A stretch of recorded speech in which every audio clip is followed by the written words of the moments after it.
Thanks for joining us at this very early hour. We appreciate your fortitude. We know a lot of you were out partying, as Peter noted. Some of you are making a very special effort to be here this morning. We're running a little bit late, and we have a lot to do today, so it's going to be a little bit accelerated, but we have some good stuff to talk about, so we'll get through it. My name's Frank O'Connor. I work for Bungie Studios. Right now we're working on Halo 3, and we're putting the finishing touches to a story that we started in 2001. We're here today, though, with a unique opportunity to discuss the future of storytelling and the process of creating compelling fiction in the world of video games. Xbox 360, Xbox Live, and Microsoft's ambitious long-term gaming vision are going to change the way that we tell stories in video games forever. Now, that's a pretty lofty claim, but I think it's one that's going to be borne out over the next few years, and we're going to see results very quickly. And this is going to be a movement that's going to make the Xbox 360 the place you go to first for rich, dramatic content that's frightening and funny in equal measure. And you're going to go to the Xbox 360 and Xbox Live to see that stuff first. So with that in mind, it's my great pleasure to introduce you to three legends from the world of big screen and video game entertainment. We have Mr. Peter Jackson from the newly formed Wingnut Interactive.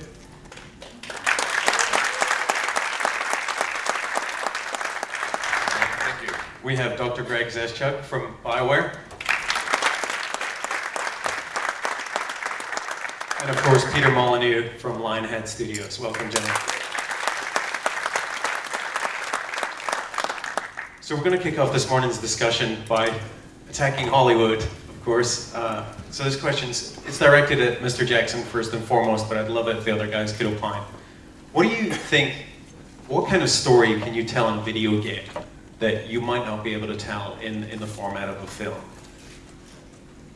Well, that's a very interesting question, and I don't really know the answer to that, because it's not really the way that.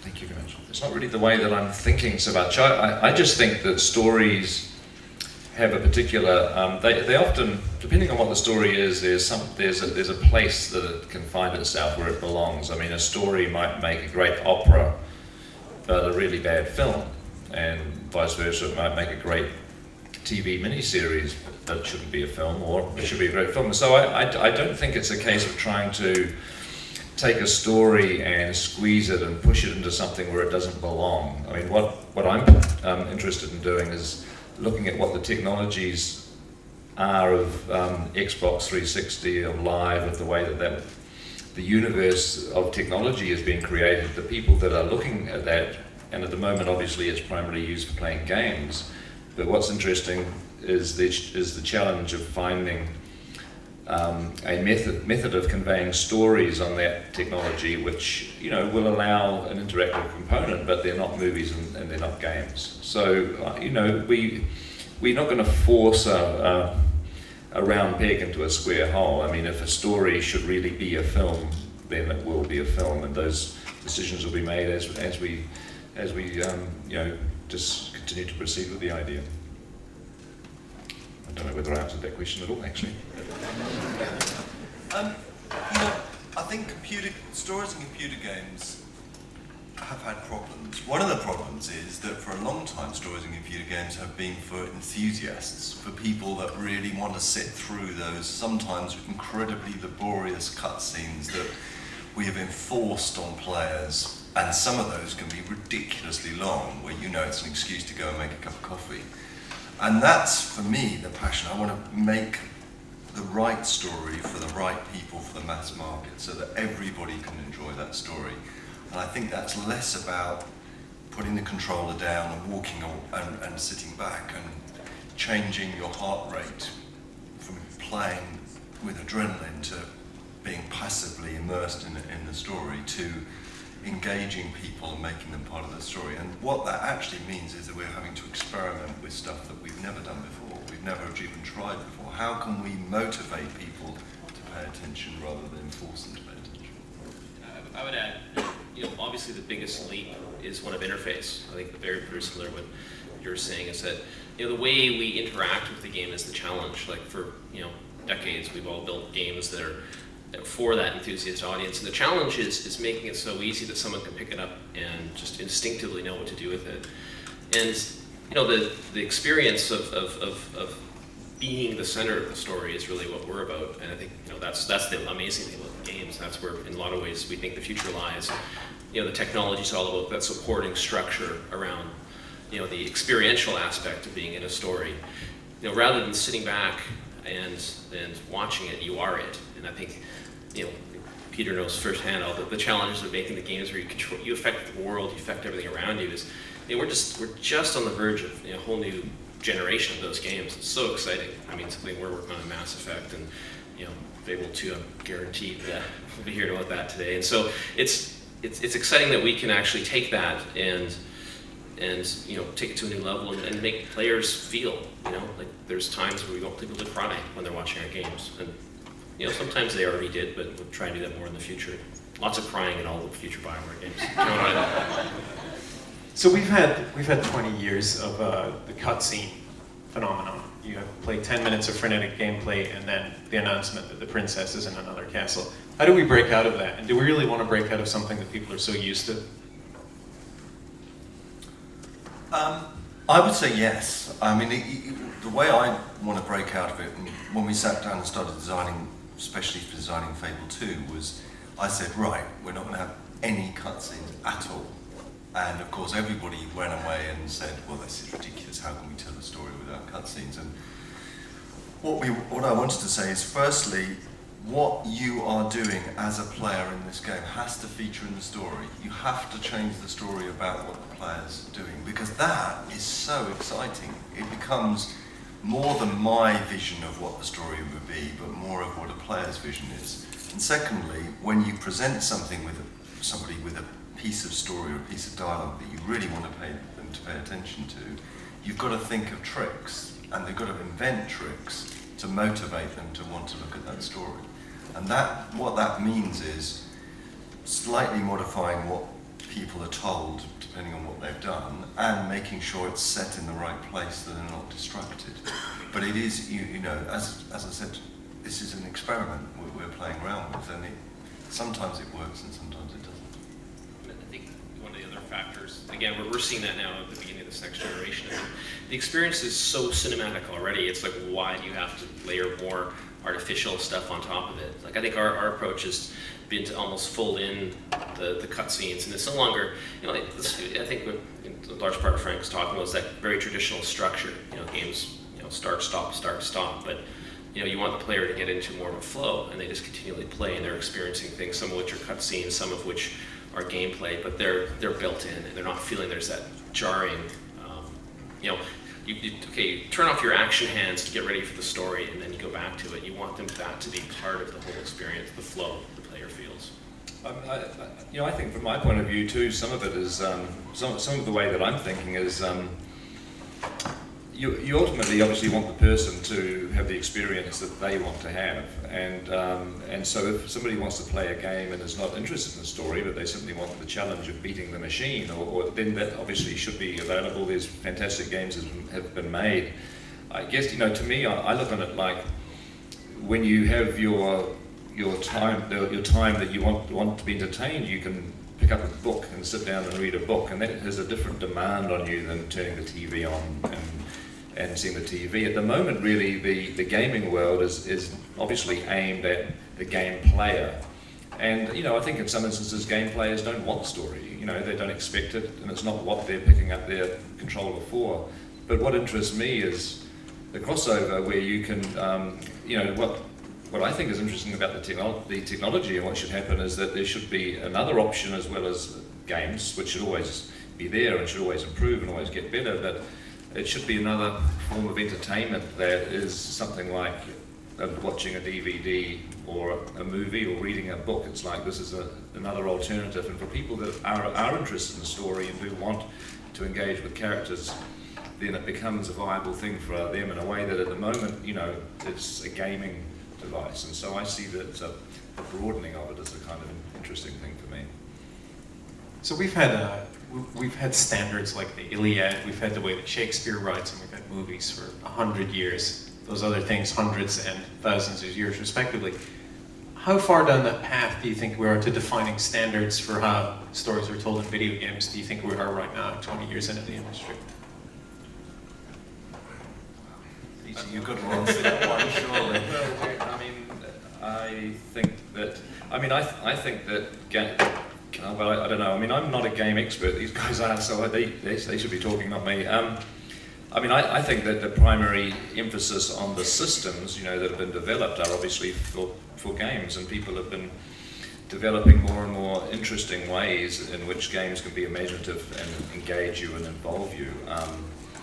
But I think it's, as a storytelling system, it's probably very, very early days. It's like tiny baby steps right now. Probably is where we actually are in the evolution. Yeah, I definitely agree. I think we're, like I said earlier. I mean, we're still trying to tackle interface. It's that challenge of how do you touch the characters on the screen is really one of your challenges. And one of the ways we try to do it was our dialogue interface in Mass Effect is now emotionally driven. You make your choice, and it's an emotion, and your character acts out that emotion. And so every action is a surprise. And that's for us. We still think it's so early in this. Like, I mean, we've been doing it, I think, 12 years now. We've always focused on story, but maybe toward the end of our gaming lifetimes, we'll come up with it. But we still feel there's so much work to be done that we still don't serve the entire audience. I think we're really at a transition point for a long time. I think Peter on my right noted that it's been a very enthusiast-driven culture. What we've done has been very much for the enthusiasts, and we're all enthusiasts as well. So it's very hard for us to separate, our tastes from what we build. But I think now we all have the awareness of doing that. That as we become more of a cultural phenomenon, and Peter on my left says, hey, it's time for us to all really push it. Now we're all ready. Now we've been spending all this time. We're excited about tackling the story challenge at a whole new level. For me, I think there is something here that we haven't yet discovered, and we're just on the verge of discovering. And what I'm sort of feeling, and it is more of a feeling than reality, is that what we can do is present a game and a story that people feel like they are truly involved in, and that it's less of a pre-described script which is being laid out, which is very obviously going from A to B to C, and it's more of them being involved in that story. And that, we've been talking about this for a very long time. In our industry it's a long time, like 5 years we've been talking about this, multiple branching storylines. That's not what excites me. What excites me is that some people can go into the game and want to, and this is what we tried in Fable a little bit, and what we're really trying in Fable too, and they want to be the epitome of a good guy. They want to be the most whitest white good guy, and some people can go to the same game and want to be the most unspeakably evil person. I mean, evil by anybody's standards. And what we've got a chance of in stories is actually to pander to those people who want to be those things. And that doesn't mean, and where the real challenge is, what does that mean to the story? What does it mean to the characters? What does it mean to the person going in there and wanting to be that character? And I think we haven't even begun to open that book up, and we haven't even begun to show those stories. And I feel that in the next 10 years, which is an infinitely long time for the computer games industry, I think that we're going to be seeing some pretty amazing stuff, and totally unique, that it is impossible to see in a book and impossible to see in a film or even in a storyteller. It's because it's truly interactive. I think the interesting challenge too is you layer on the fact. I guess you have to answer the question. To have a story, you need a beginning, middle, and end, and then the incredible variability. Absolutely. Yeah. And the beginning, middle, and end, and the story arc, and the whole lot should still exist. But how? Yeah. How do you make it that? How do you make it like that's actually one of the funny anecdotes was we've all been doing our branching games for a little while, and when you actually the quality assurance testing folks say, okay, well, I'm going to plot out all the possibilities and test them. Let's see, there's 160,000 in this game. I can't test them anymore. It's changed. And this is, and what you're talking about is like, it's 160 million choices that you can make, layered through this entire thing. So the middle part of your story is so gigantic. How do the ends hold together? How do you actually start that? How do you end that? How does it all fit? And I think that's that. Like you said, we haven't seen how that really works yet. It's just the technology is there. That's what's cool. Is like the simulation of characters and entities in the world doing things that seem smart is finally attainable, and that will actually help us fill out that middle part. Let's talk about story arc for a second. Xbox 360, Xbox Live, that infrastructure and that adoption rate and that install base finally is going to give console owners for the first time the chance to have episodic content. Do you think that delivering content in episodes is going to be a way forward?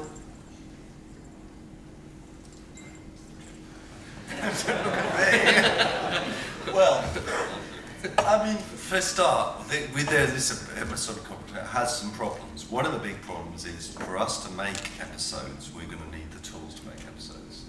It's not, and that means, that's an enormous amount of work. But for me, I don't only think about an episode of being another chapter of a story. The interesting thing is if you created a simulated world, and in that simulated world you've set a story, then part of the episode could be another bit of the simulation. For example, supposing if in Fable 2 I said, we're creating a world and you can play through the story or you can involve yourself in living in the world. What if I were to say, okay, we're going to introduce another little simulation bit, we're going to introduce another bit to the economy. That is an episode. It's not a story, it's a part of the simulation. I think that is quite exciting. So what you think of as an episode, don't just think of as another section of the story. Think of actually episodes adding to and changing your game and your gaming experience. That makes sense. It did actually. I caught it. Write that one down. Bank. But for us, we kind of were doing this with Neverwinter Nights and the episodes that released after that, and like what Peter said, the whole issue of the challenge of actually building, we're all geared to make these big giant games. They come in this big giant wad, that it's a ton of work.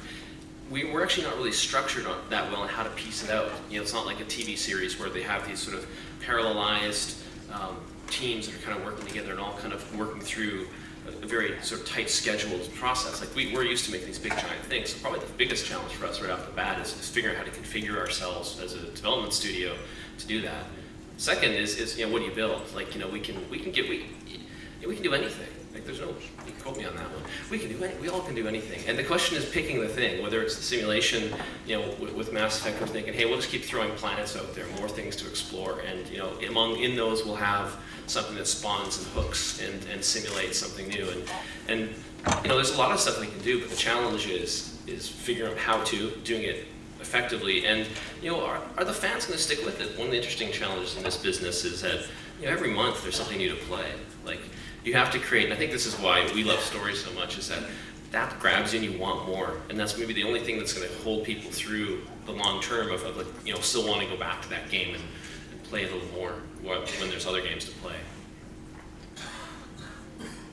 So players are used to a kind of rhythm for video games, which is that the next time they get to see that story is maybe 2 to 3 years from now. They'll get to see the story conclude or the next episode. Do you think that we can teach players to expect a more frequent rhythmic pattern to their fiction? The big question is, can we deliver it? Maybe. I think there could be. I think maybe what it'd be neat to, I think one of the most, I think anyone who's been on 360 knows how much fun it is to go into Marketplace and just mess around and download stuff. Like if you can just be up there and say, hey, my new episode is out, and most likely you're already getting some kind of note about it or email about it. But that's I think that's actually there's a sort of self-discovery and exploration of going up there and finding these things to start with. And second, players, if they're compelled, they always want more. People want a good experience, and if we can deliver that, I think we can train them. There's no reason why not. I watch TV shows frequently, so why shouldn't I just do the same approach to games? I mean, they're totally different, but the general process is similar for how you access them. We have an irresistible urge to release everything all at once. And it's unbelievable to me that this is the way it's going to have to work. So we're going to have to build, if we really want episodic content, we're going to have to build a lot of stuff and then only release parts of it. And no one's ever done that before. I think the games industry is quite unique here, is that we build it, and as soon as it's built, we release it. And that is an irresistible urge to all people and marketing people. And what, you've got 10 more levels, you can't keep them back, let's keep them in. So that's one thing, is that we're going to have to think about a longer term vision. And you're absolutely right. One of the problems is that we're asking people to say, right, I played this, I finished it, now I'm going to wait 2 years, and in my case, more like 5 years. You know, it's sort of interesting because so much of this, I'm not obviously experienced in the gaming world, but so much of what I'm hearing is the sort of discussions that happen when you make films or TV, because it's, you know, a TV series, especially like a big, epic 13-part miniseries, you've got to make all 13 episodes before the first one's screened, and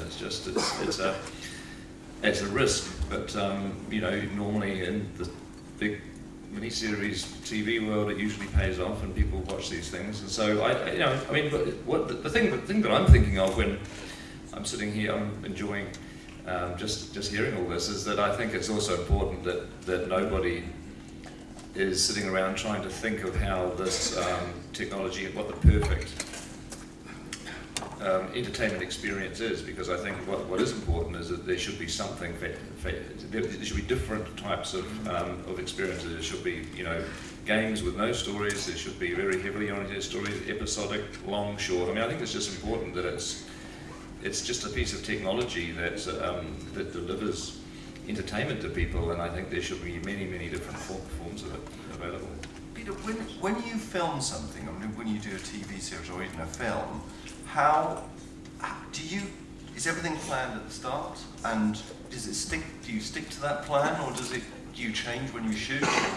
Because that's the... Well, I mean, my experience is that you, well, to answer your question, it should be planned at the start and you shouldn't change anything, but we always do, but that's just us, because you're constantly thinking of ways to improve it. I mean, it's a very organic thing, and in a way it's the film industry shouldn't be organic. You know, the film industry is structured in such a way that there's large amounts of other people's money involved, obviously, that are funding a studio or whoever. So you write a screenplay, and that gets debated and discussed, and then at some point, you know, you actually have to sign the cover of the screenplay with a pen to say this is the film that we're spending your money on, right, and we're not going to change a word because this is what you want to pay for, and you actually sign it, and then in theory, you go and you make that. But the reality is that that's not, you know, that's not, I don't think, the smartest thing to do, and what we always do is just continually revise and revise and revise all the way through. You're still basically making the same film. If it's, you know, in my case, if it's Lord of the Rings or Kong, that's what you're making, but we're rewriting scenes all the way through the shooting. It's changing consistently, and the studio, you know, has trust in that. Really? I mean, that, because... It's not locked and buttoned down. The game industry is very similar, is that certainly when I was an independent developer, then you had this really funny thing. You had to sign a contract, and this contract is usually signed, and it's talking about how much money you're going to get to make the game. And you sign the contract normally when you've just got, you know, a piece of paper which is about, you know, 10 pages long. And then halfway through development, you kind of phone up your publisher and say, do you know, I've been playing this, I'd like to put this game idea in. You can't do that.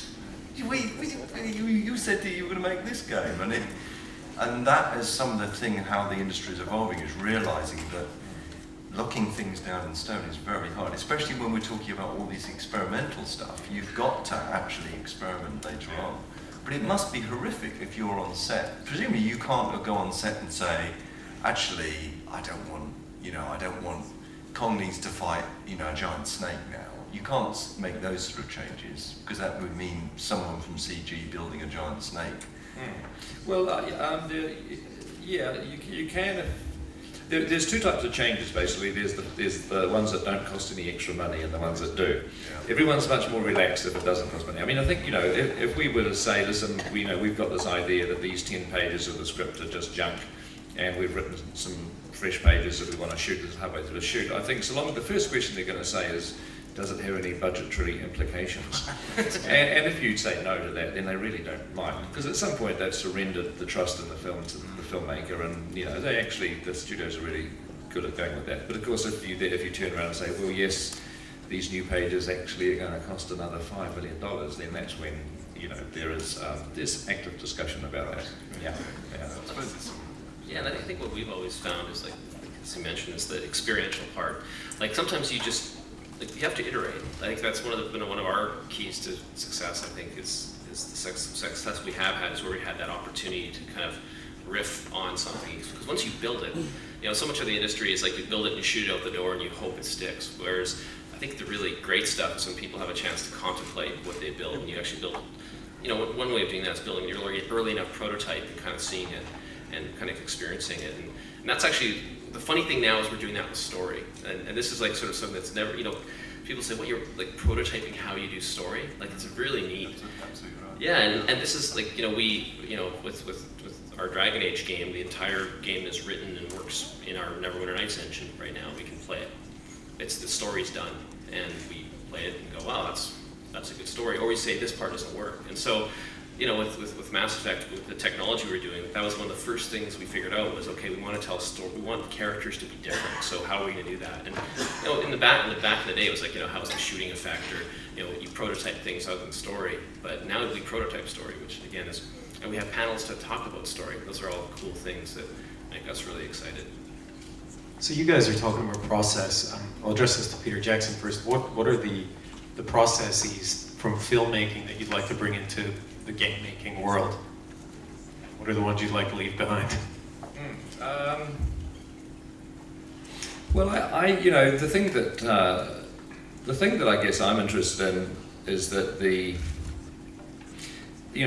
what you do when you're a filmmaker and you want to make movies and you want to try to make as many movies as you can is you're always thinking of story ideas, and they're either original ideas or they're books that you've read that you want to adapt, or a film that you want to do a remake of. You're just constantly thinking about it, and you get to a point that you get so excited about it, and you get so you imagine it in your mind so incredibly clearly that you want to see it. I mean, that's what happens to me. I get to a point that I've been thinking about an idea for a story for so long that now I just want to see it. I want someone to make it, and I sort of know, well, it's going to have to be me.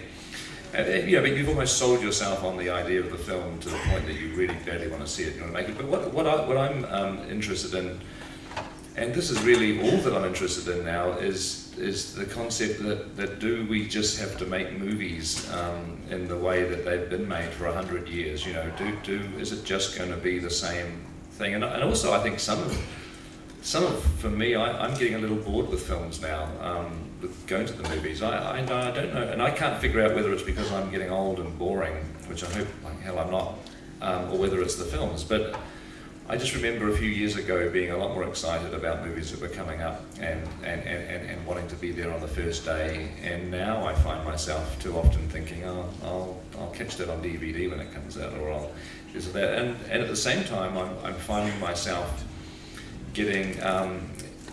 I'm looking forward to the release of games, and the reality, because I do play games, and the reality is that now I think I'm more aware and more excited about games that are being released in the next 2 or 3 months than I am about films. It's sort of interesting. So that's just I'm just aware of the shift, and I'm aware that there's this form of entertainment out there that has actually got me a little bit more excited in the way that movies used to, that they don't so much anymore. It's not so much me making stuff, it's more the other people's films that I look forward to seeing. And so that's sort of sparked an awareness in me that there is definitely a shift in the entertainment options that are out there in the world now. There's, if I can see it, if I can feel it, then obviously other people are feeling it. And I can't even remember what your question was. Sorry. I was asking you which processes from the movie industry you'd like to bring into games. Oh well, I mean the story processes. I mean the way that we would create a film story, which I would certainly. I would begin work on a gaming idea or interactive idea exactly the same way. As you sit down, you think of your story and you think of the narrative and you think of the structure. And we work in a very structured way. We get a piece of paper and we actually write down a shape of the story. We write down turning points, reversals, things where characters experience a change. We write down little character stories. So, and usually our films, or what we try and do in films is to end up writing 6 or 7 storylines for different characters or different aspects. There's usually like an action story, an emotional story, then there's a story for George and Anne and John or whoever the characters are, and that you end up blending several different storylines together in a way that's constantly shifting and evolving. And then what I would then do on a film normally, depending on what type of film it is, but if the sort of films we've done in recent times, I then get designs and artwork done. I mean, what I do usually before we even talk to a studio about anything, is we get, unfortunately we've got a great team who work with us down in New Zealand. I would get upwards of 50 or 100 beautiful colour pictures drawn of different moments in the film, mood, atmosphere, characters, and so the storyline is evolving, and then that's feeding into the visual kind of look of the piece. And I would see, if I was approaching an interactive thing, I think that part of the process would almost be the same, and almost you get to a point where it could be a movie or it could be interactive. I mean, and that's sort of the stage. I'd love to know and to experience all the cheats that you do, because you do cheat horribly with lighting and characters, and we don't. I mean, we do. Come on. Well, we do, but there's this terrible thing that I always have these arguments with the team, and that is about reality. And there was this one discussion I was having the other day, and we were talking about, I said, well, we want to get this, and we want to get this emotion from the player, and maybe we should allow the player to see through that character's eyes. But you can't do that, it's not real. And that is, and I said, well, that's Hollywood does that all the time, and suddenly there's a flashback. I mean, you don't really see flashbacks like that, and it's that your ability to cheat and your ability to get to the core of what you want is you want to get people engaged in the character or engaged in the story, and you do horribly cheating things with lighting and with story and with mood, which we have only just beginning to learn about. But I think that it all comes down to the fact that it's so important for everybody not to get buttoned down and finding the one perfect thing. I mean, Alfred Hitchcock made that film Rope, where he made an entire film in one continuous shot. Have you ever seen that? No, I haven't ever seen it. It's like an hour and a half without a single cut. The camera just roams around. Wow. And he was just, he was a guy experimenting with a form of storytelling that no one had ever done before, and no one's hardly ever done it since. I think it's just been done once or twice. But it's like, normally you go to a movie and you just experience, the filmmakers choosing the angles that you're constantly shifting people's points of view, but Hitchcock abandoned those tricks completely and just had this camera roaming around. And it was just, it was an interesting form of storytelling. I mean, you imagine every type of film that you've seen, of all the different directors that have brought their ideas to it, and I think it's so important in the interactive world, not that there's never going to be a set way that a game or interactive thing has to be done. I think so. The variety is so important, but certainly never let it. Just the imagination should just go wild.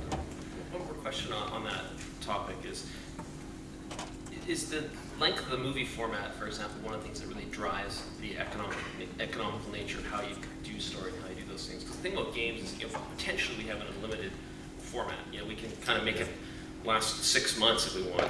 We can't make it last 6 minutes, or for that matter, we can't really make it last 2 to 3 hours. Like, that's not acceptable for a game right now. Like, is that one of the things that goes into how you do your story? Like, because you really have a small, from our perspective, a small period to do it in. No, sure. Well, but that's just the difference between in the film industry, that's the difference between a 2 or 3 hour film and a 13 episode miniseries, 13 hours. So that still exists. But when you're doing your film though, like, how do you say, okay, now I've got like 2 hours to tell this, like, the Lord of the Rings giant set of books. Like, I mean, they were a little longer than the 2 hour format, but still, like, that's like, how do you make that transition? from book to film? Well, from like one entertainment source that's giant to like Yes. something that like you capture it, but Yes, it's yes. not like it's I'm not saying it's a summary, but in a sense it Yes, is. yeah. No, it is. It's a essence. I mean, you're capturing the spirit of something. Well, as I say, even though we pride ourselves on trying to be very organic and creative in the process, and we do get to be very organic as the film progresses, we actually start in a very buttoned-down, structured way. I mean, if we're doing anything, we would expect on a feature-length film, a regular feature film, you would expect the script to be roughly about 100 pages long, and you would expect the first act to be, the first 25 pages. You'd expect the third act, which is the climactic action, to be probably the last 17 or 18 pages, and you kind of lay it out on paper and pretty much stick to that. And so it starts out being a very, very, very disciplined, very cold kind of calculating process. And once you've gone past that, then the freedom to be creative comes in, but always sort of within that framework. And then obviously a TV series or a mini-series has a slightly different sort of structure, but yeah. And when you're adapting something, you're just simply, you're trying to make people. You read a book, a big thick book, which, as you say, if you really, did a big thick book as a film, it would be hours and hours and hours. Yeah, it would be a long time. But you just want to give people the feeling that they got when they read that book. You want to somehow capture the spirit and put it into the film. And it doesn't particularly matter on a moment by moment basis. It's more just the spirit of it. And I think that's maybe one of the things we have to do better in games is maybe we don't start out, with the sort of, it's going to be 26 hours long, it kind of ends up being what it is. Yeah, we don't know. That's that's the frightening. I think what we all can discover is that there's a lot of things that we don't know at the start.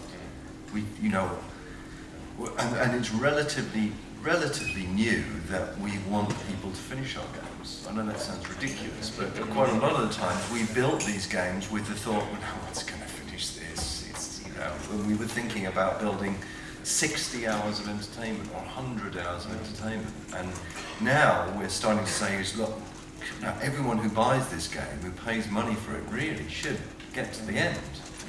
And I suppose it's rather like a TV series, is when you build a TV series, I suppose they kind of realise that maybe some people won't stick with it. And it's relatively new to think you've got to be succinct about what you're making. Oh, no, sure. I guess I'm just imagining what I'm sort of interested in having a play around with is something that is definitely bringing more of a film sensibility, I guess, and seeing what we can do with the Xbox. I'm not really even thinking about doing games, because other people do games far better than me. I mean, I don't have skills in that area, but what I do love are stories, and so where I'm coming from is just the thought, well, I don't have to keep delivering these stories as movies, till the day I retire or get hit by a bus. There are sort of other things like that. I don't particularly want to write books, but but the interactive, the Xbox is something that I do enjoy. So I'm kind of have a play around with something that's a bit different. I think what I'd love you to see is the tools that we've got, and some of the tools that we've got at the moment. You could say, okay, I want everybody in the simulation to be more scared of this character, or to like this character, and I can just change one number, and that happens. And it's kind of, in a virtual sense, it's like changing the world, very, very interactive. That I think would be fantastic for you experience. But the frustration comes is when you want people to say things.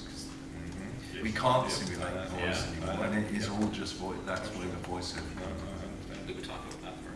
Thinking about some of the sort of voice simulation tools are getting better. They're still, it's not. You can't deliver a line like an actor in a compelling and emotional way, but so hopefully we'll get there. I mean, that would be the absolute holy grail. See, we experimented with not found two things. You can do it if your main character does one of two things. You can do it quite quite convincingly. If either they sing it, or they impersonate someone's foreign accent, then it doesn't sound too bad.